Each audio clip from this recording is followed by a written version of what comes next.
Hermanos, buenos días. Los saludo en el nombre del Señor Jesús.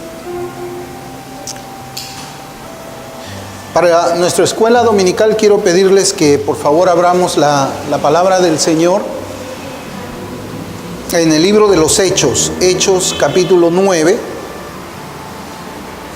Vamos a continuar con nuestra serie de Hechos en la parte del relato que la Escritura nos trae acerca de la conversión de Saulo. Hechos capítulo 9, vamos a leer desde el versículo 10 hasta el versículo 18.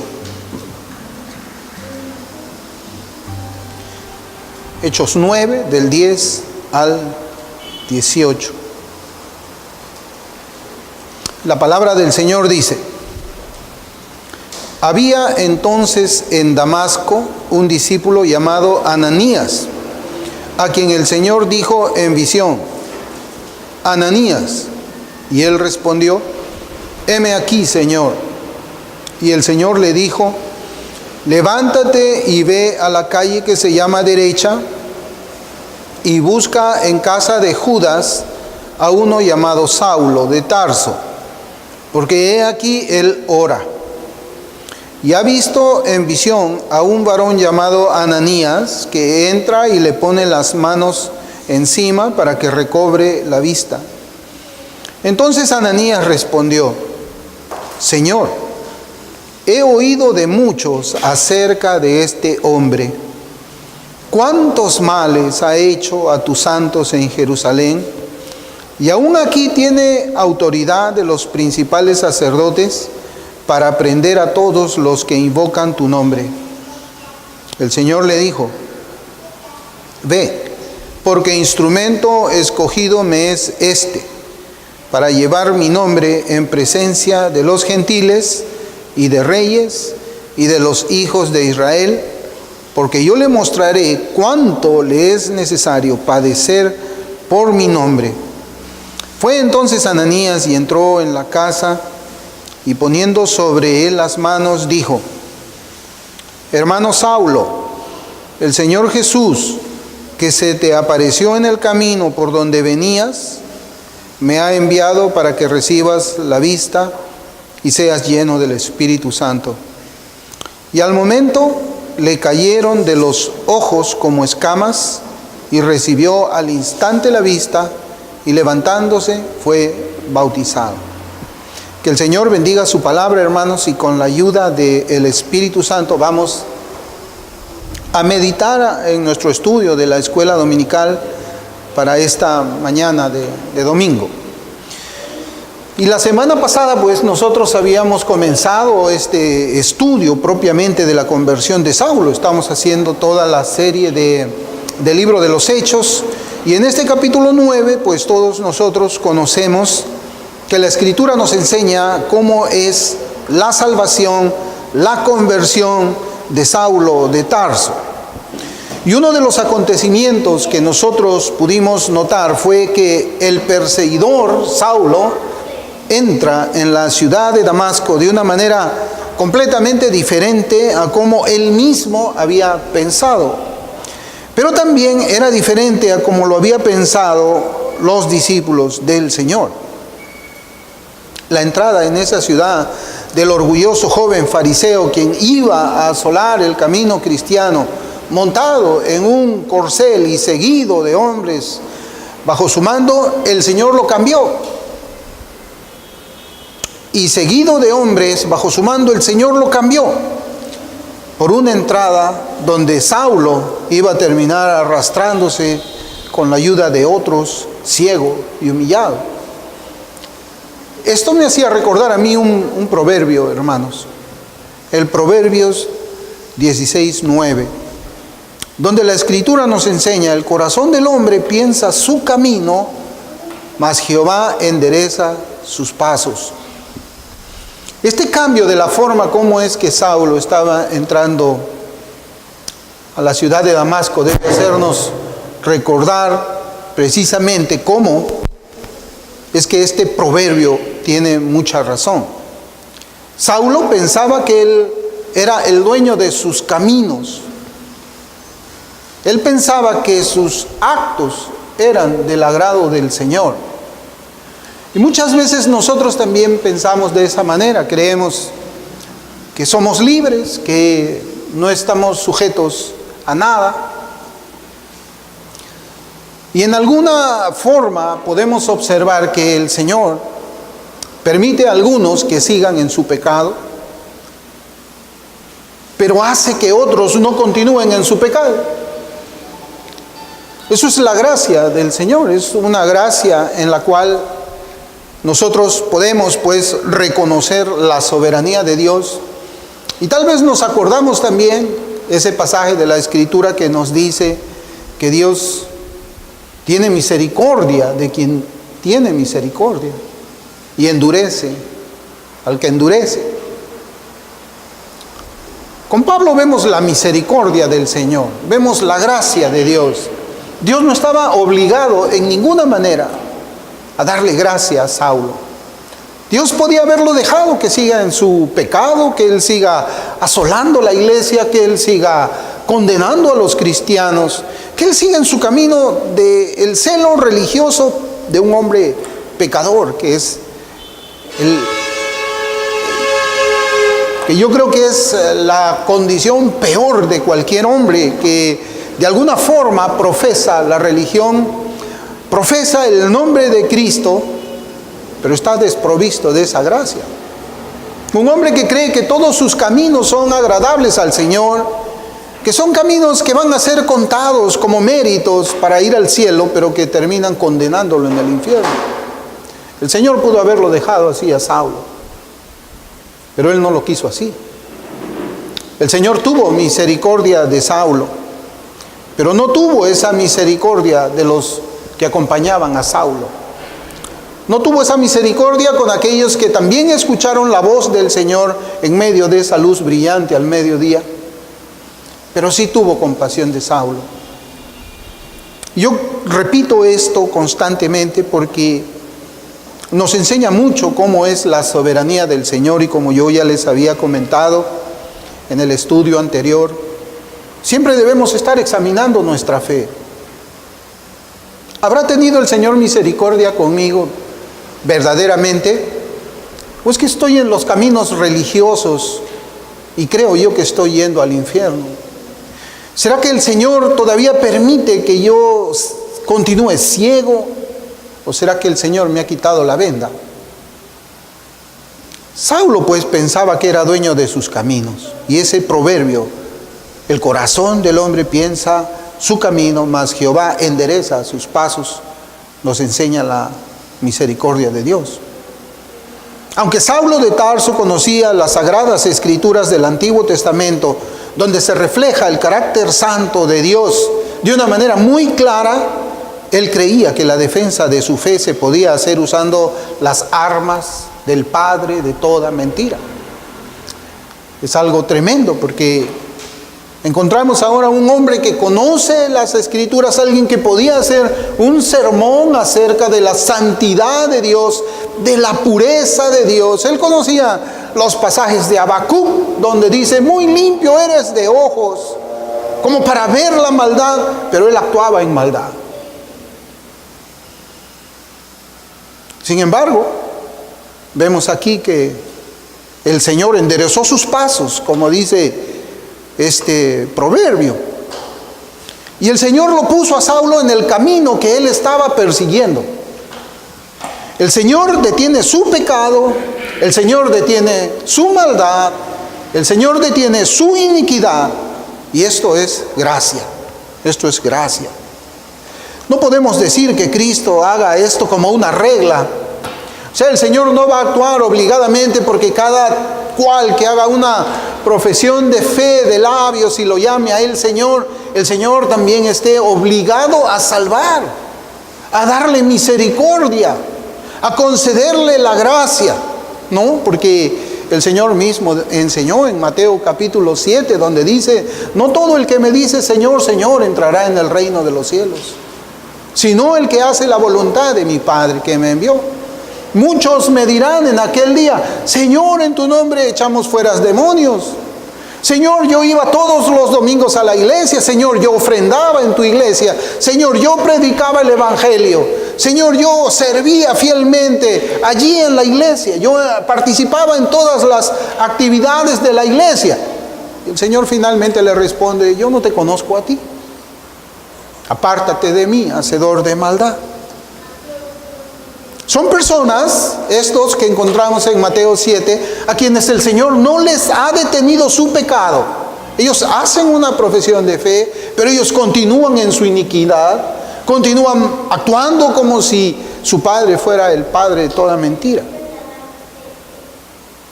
Él tiene misericordia de quien tiene misericordia, dice la Biblia. Y el comentarista George Lawson dice de este proverbio, y voy a leer y comienzo la cita: qué gran consuelo puede obtener el pueblo de Dios a partir de esta verdad. Nuestro Padre Celestial tiene en su poder todos los corazones, todas las lenguas y todas las manos. Ni siquiera un perro puede mover la lengua contra uno de nosotros a menos que Él le dé su permiso.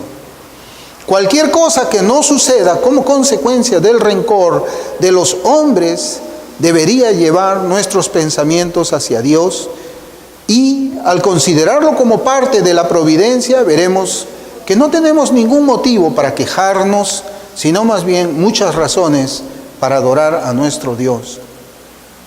Ahí termino la cita. Y ahora en este pasaje que hemos leído en esta mañana, la Escritura reúne ahora dos personajes. Saulo de Tarso, a quien nosotros ya conocíamos, y también a Ananías, un hermano fiel en el Señor. Y la reacción de Ananías es una reacción que nosotros no debemos dejar de considerar en este pasaje que hemos leído en nuestro estudio, y en especial en estos hechos de la conversión de un pecador, pero no cualquier pecador. Saulo no era cualquier pecador. Estamos hablando de la conversión de un pecador. Estamos hablando de Ananías, que ahora aparece en la escena, y él se entera, el Señor le habla de una conversión de alguien que él ha salvado, habla de un pecador que ha encontrado misericordia, pero este pecador es un pecador especial, no es cualquier pecador. Y Pablo mismo lo reconoce. Pablo mismo dice que de los pecadores él era el primero. Él era el primero. Entonces no hablamos de cualquier pecador, sino de uno que respiraba amenazas de muerte contra el Señor y contra los suyos. Era la conversión de un hombre que tenía, como ya lo habíamos mencionado en los estudios anteriores, la actitud y el carácter de una bestia salvaje contra indefensas presas. Eso era lo que significaba la palabra asolar. Asolar es la actitud de una bestia salvaje, de una bestia que no tiene ningún miramiento ni nada parecido. Saulo tenía el carácter de un cazador implacable, que obligaba además a sus cautivos a blasfemar contra Dios con el propósito de condenarlos.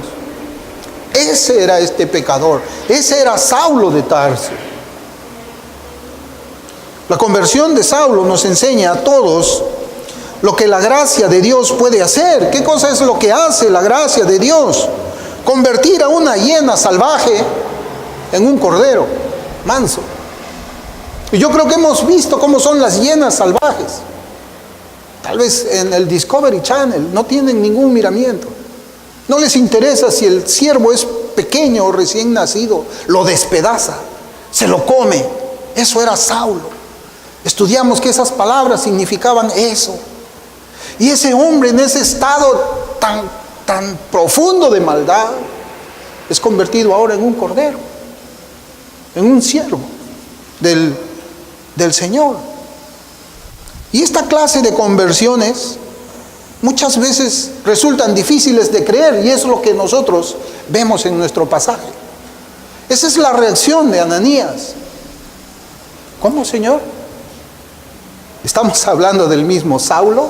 ¿Del mismo Saulo de Tarso? ¿Estás hablando tú de la conversión de esa hiena salvaje? ¿Estamos hablando de la misma persona? Hermanos, cuando nosotros escuchamos que el drogadicto se convirtió, nos alegramos y nos regocijamos también. Cuando escuchamos que el maldiciente, el hombre que habla groserías, tantas palabras sucias, ha sido salvado, nos gozamos también inmediatamente.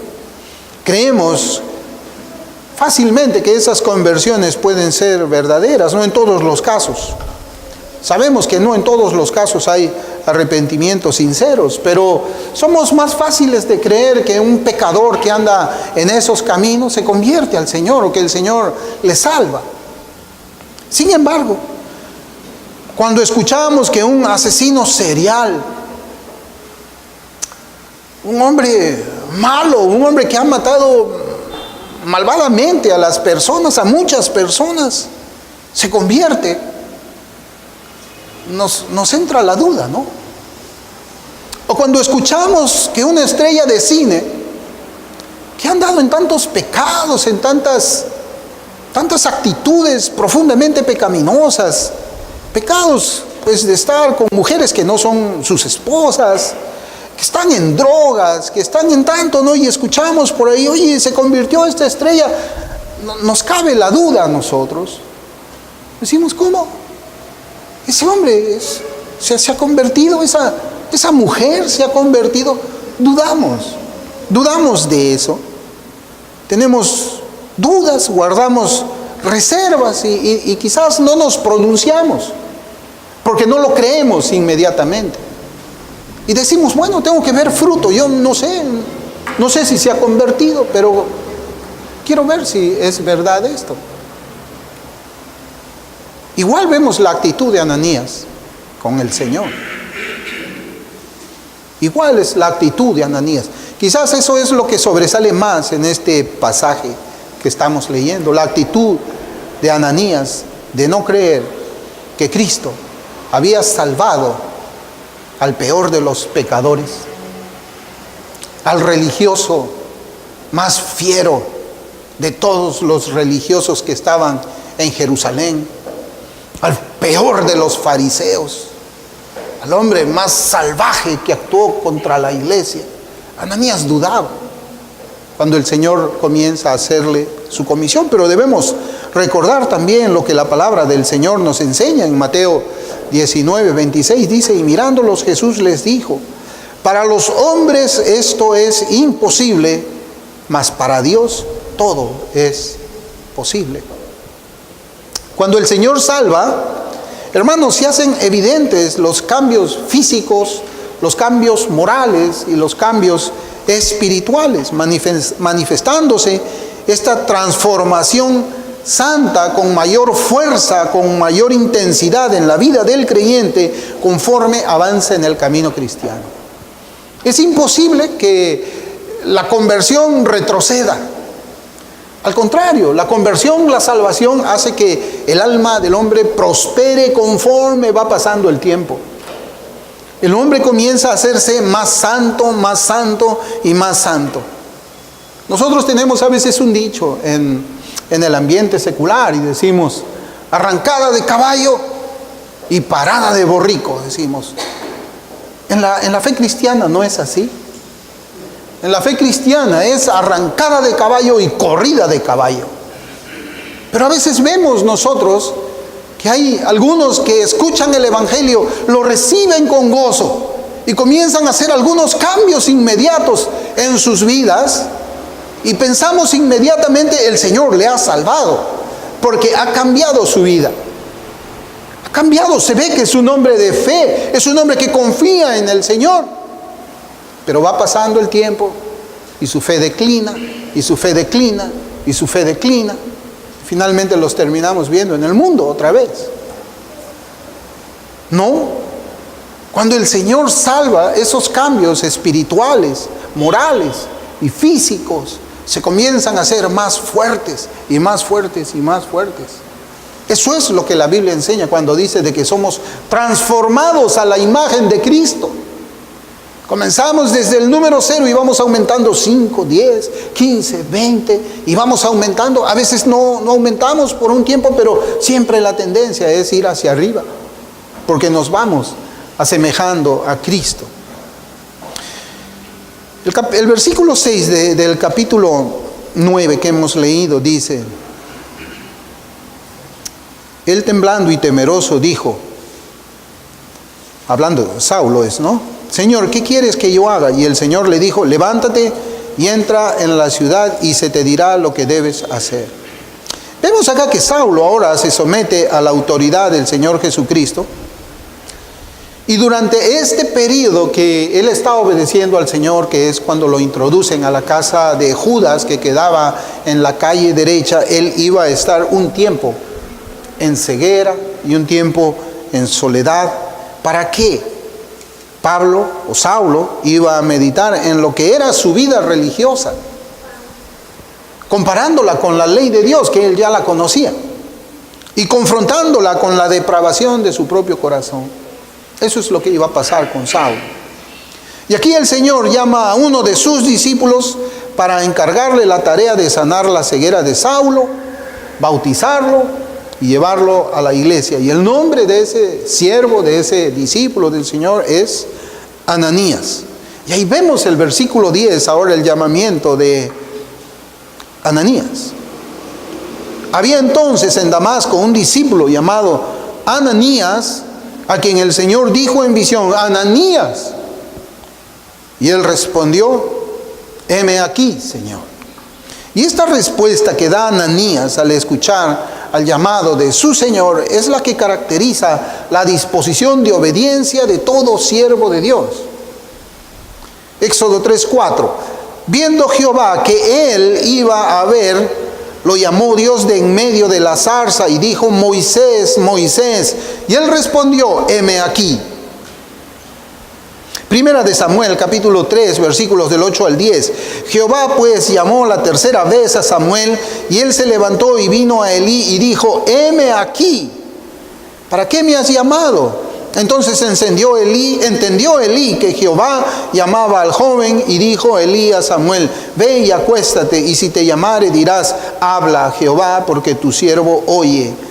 Así se fue Samuel y se acostó en su lugar, y vino Jehová y se paró y llamó como las otras veces, Samuel, Samuel. Entonces Samuel dijo, habla, porque tu siervo oye. Señor, heme aquí. Isaías también, en la conversión de Isaías en el capítulo 6, cuando el Señor pregunta, ¿a quién enviaremos? Isaías dice, heme aquí, envíame a mí. Y John Gill comenta acerca de la expresión heme aquí de la siguiente manera: Ananías está mostrando su disposición a escuchar su voz, la voz de Dios, a hacer su voluntad y obedecer sus órdenes, sea lo que Él quiere. Y eso es importante. Esa es la actitud de un cristiano. Obedecer al Señor de una manera incondicional, sea lo que Dios quiere que nosotros hagamos. ¿Y dónde está ahora? No está en un llamamiento que nosotros vamos a escuchar audiblemente. Está aquí en la Biblia. Aquí en la Biblia. Cuando el Señor nos llama a la obediencia, heme aquí. ¿Qué es lo que tú mandas, Señor? ¿Qué es lo que tú quieres que yo obedezca? Y vemos también de que el Señor usa para sus propósitos redentores no solamente a los 12 apóstoles que Él había llamado, sino también usa hombres humildes como Ananías para ministrar a quien iba a ser uno de los instrumentos que más ha trabajado para la causa de Cristo. Es algo tremendo. Ananías no se vuelve a escuchar en la Escritura. Es un siervo, un discípulo del Señor que no vuelve a aparecer nada, pero él iba a tener el encargo de ministrar a Saulo de Tarso, quien era Pablo, el apóstol, el hombre que trabajó más que todos los apóstoles, el hombre que fue utilizado por el Espíritu Santo para escribir la mitad del Nuevo Testamento, un hombre humilde, Quizás nosotros hubiésemos pensado, pues va a salvar a Pablo, a Saulo de Tarso, entonces debe de ir el primero de los apóstoles que esté de acorde al llamamiento de Saulo, pero no. El Señor envía a un siervo humilde a esa tarea. En Hechos 9, versículos 11 y 12, está el encargo. Y el Señor le dijo, levántate y ve a la calle que se llama derecha y busca en casa de Judas a uno llamado Saulo de Tarso, porque he aquí él ora. Y ha visto en visión a un varón llamado Ananías que entra y le pone las manos encima para que recobre la vista. Saulo ya no respiraba amenazas de muerte contra los discípulos del Señor. Ahora oraba.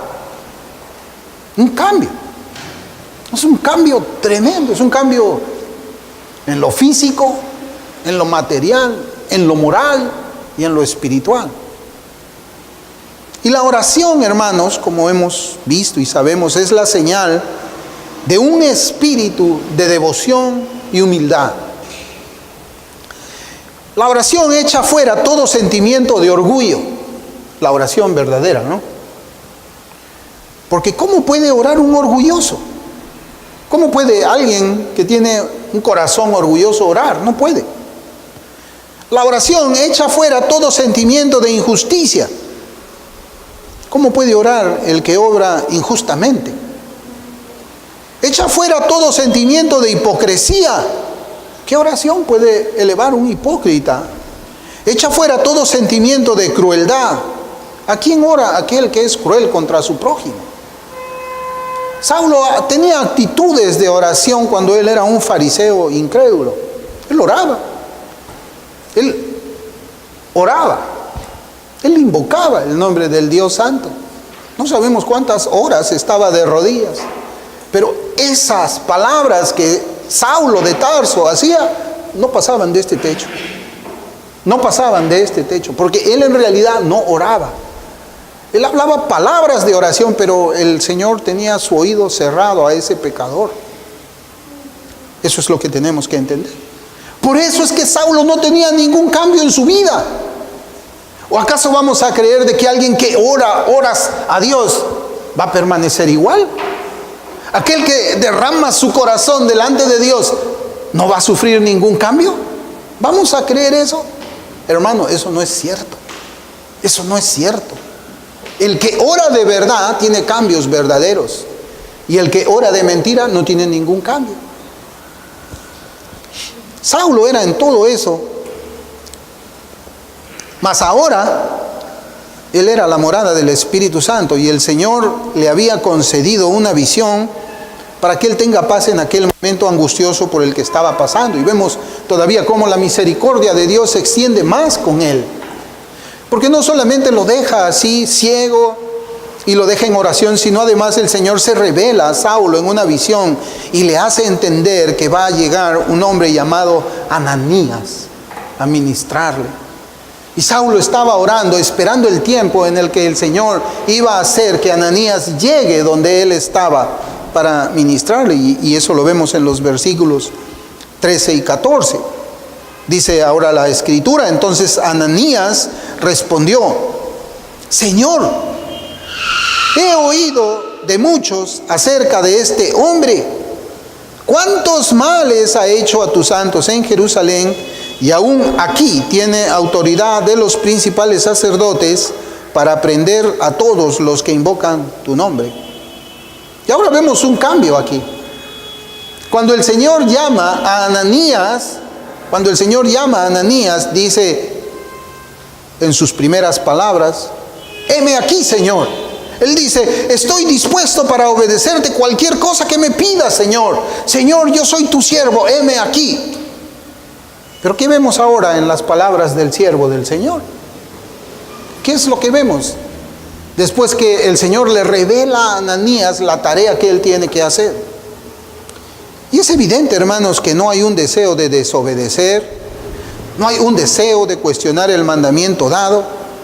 Quizás la pregunta quiere significar si se trata del mismo Saulo. Quizás el Señor o Ananías le dice al Señor: Señor, ¿estamos hablando del mismo Saulo? ¿Me vas a mandar tú donde el mismo Saulo de Tarso, aquel que asola la iglesia, aquel que persigue a tu iglesia, aquel que está viniendo a Damasco para matar a tus hijos? ¿Estás hablándome de ese mismo Saulo de Tarso?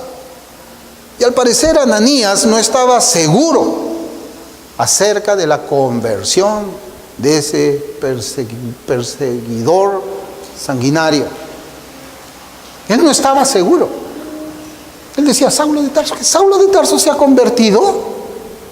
¿Qué? ¿Que Saulo de Tarso es ahora hermano en la fe? ¿Que él, ese hombre? Oh, yo he escuchado cómo mató a Esteban. Yo he oído cómo es que ese hombre de su propia voluntad ha pedido cartas para matar más cristianos. Él se ha convertido. Señor, ¿tú me estás hablando del mismo hombre? Es como si preguntara: Señor, ¿has salvado tú al perseguidor de tu iglesia? ¿Has salvado tú? ¿Has tenido misericordia con ese hombre que le hace tanto daño a tus hijos, a tus santos? Es que la gracia de Dios es admirable. La gracia de Dios es admirable. Y tal vez recordemos lo que el Señor hizo en la cruz, cuando estaban dos ladrones allí con Él. Y la Escritura en un evangelio nos dice de que los dos le insultaban, al Señor le injuriaban. Los dos le decían: pero a ver, si tú eres el Hijo de Dios, sálvate a ti mismo y sálvanos a nosotros. Estaban cuestionando la identidad de Cristo en el momento de su sacrificio como Cordero. Pero después, ¿qué leemos? Que la misericordia del Señor llegó a uno de ellos. A uno de ellos que le estaba también ofendiendo. También llegó allí. Los versículos 15 y 16 nos dicen: el Señor le dijo: ve, porque instrumento escogido me es este, para llevar mi nombre en presencia de los gentiles y de reyes y de los hijos de Israel, porque yo le mostraré cuánto le es necesario padecer por mi nombre. Hermanos, la gracia del Señor es mayor que el más grande pecador de entre los pecadores. Y como les decía, la Escritura no nos habla de ningún otro fariseo que, más allá de matar o hacer juicios para matar a los creyentes, haya sido perseguidor de ellos, los haya obligado a calumniar, los haya obligado a blasfemar hasta conseguir su sentencia de muerte. Ningún fariseo hizo esto más que Saulo de Tarso. Y Saulo de Tarso recibió gracia sobre gracia, y muchos de los que no llegaron a ese nivel de maldad y de pecado nunca conocieron la gracia. Primera de Timoteo capítulo 1 versículos 12 y 14 dice la Escritura: doy gracias al que me fortaleció. Estas son palabras de Pablo. A Cristo Jesús nuestro Señor, porque me tuvo por fiel, poniéndome en el ministerio, habiendo yo sido antes blasfemo, perseguidor e injuriador, mas fui recibido a misericordia, porque lo hice por ignorancia, en incredulidad. Pero la gracia de nuestro Señor fue más abundante con la fe y el amor que es en Cristo Jesús. Y ya lo habíamos dicho nosotros la semana pasada. El Señor convirtió a un celoso instrumento de Satanás en un celoso mensajero del Evangelio. Las palabras del Señor pues traen gozo y paz y admiración al corazón de Ananías, quien va al encuentro de su nuevo hermano en la fe. Y debe ser así nuestro gozo. Creo que en algún momento habíamos compartido también un testimonio del pastor Ian Paisley, cuando él abre su iglesia y preguntan: díganme, ¿quién es el peor de los pecadores que está en este lugar, que vive en este vecindario? Y le señalaron a un borracho por ahí, un hombre maldiciente, un hombre blasfemo. Era de lo peor. Y la iglesia le predicó el evangelio y la iglesia vino orando por ese hombre. Y después de años, el pastor Paisley, él comenta que lo vieron a ese hombre entrar a la iglesia. Lo vieron salvado por el Señor, al peor hombre en ese vecindario. Y eso nos enseña a nosotros la gracia admirable de Cristo. Los versículos 17 y 18 de Hechos 9 dice: fue entonces Ananías, y entró en la casa, y poniendo sobre él las manos, dijo: hermano Saulo, el Señor Jesús, que se te apareció en el camino por donde venías, me ha enviado para que recibas la vista y seas lleno del Espíritu Santo. Y al momento le cayeron de los ojos como escamas, y recibió al instante la vista, y levantándose fue bautizado. ¿Usted se imagina a Ananías poniendo las manos encima de Saulo? ¿Usted se imagina esa escena? Ese discípulo fiel del Señor poniendo sus manos para que tenga sanidad, recobre la vista. El hombre más perverso que ha actuado contra los cristianos. Ananías fue el primer cristiano que tuvo comunión con Saulo de Tarso, quien fue recibido por el siervo con el mismo amor que el Señor le tuvo. Ananías amó a Saulo como el Señor había amado a Saulo también. La misma misericordia y gracia que el Señor había demostrado para con Saulo es la misma que también estaba en el corazón de Ananías. Cristo echó los pecados de Saulo de Tarso en el fondo del mar para no recordarse más de ellos. Ananías tampoco recordaba los pecados de Saulo que él había cometido contra el Señor y su iglesia. Cristo recibió a Saulo de Tarso como hijo. Ananías lo recibía como hermano en la fe. Ananías le dice: hermano Saulo, el Señor Jesús, que se te apareció en el camino por donde venías, me ha enviado para que recibas la vista y seas lleno del Espíritu Santo. Hermanos, ¿qué habría sentido el corazón de Saulo al ver a Ananías ministrándole en el nombre del Señor Jesucristo? Y algo que me ponía a pensar esto es que las mismas manos que a las que Saulo quería poner cadenas, eran las mismas manos que ahora le ministraban a él en el Espíritu Santo. Debe haber sido, hermanos, un encuentro maravilloso entre dos hermanos en la fe. Dos hermanos en la fe. Y esto, hermanos, debe ser una enseñanza también para nosotros acerca de la gran gracia del Señor. Es cierto que en nuestros días debemos ser un poco más cautelosos en cuanto a la profesión de fe de algunos. No vivimos en los mismos días en que la iglesia era perseguida. Ahora es más fácil hacer una confesión de fe en Cristo y eso no le va a costar la vida a nadie. En los tiempos en que nosotros vemos este relato no era así. Llamarse cristiano era ponerse una sentencia de muerte en la frente.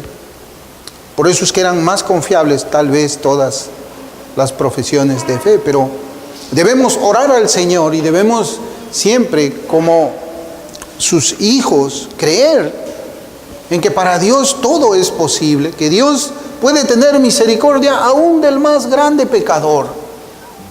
Y nosotros deberíamos recibirle con fe. Deberíamos recibirle con fe, con la esperanza de que esa conversión sea una conversión verdadera.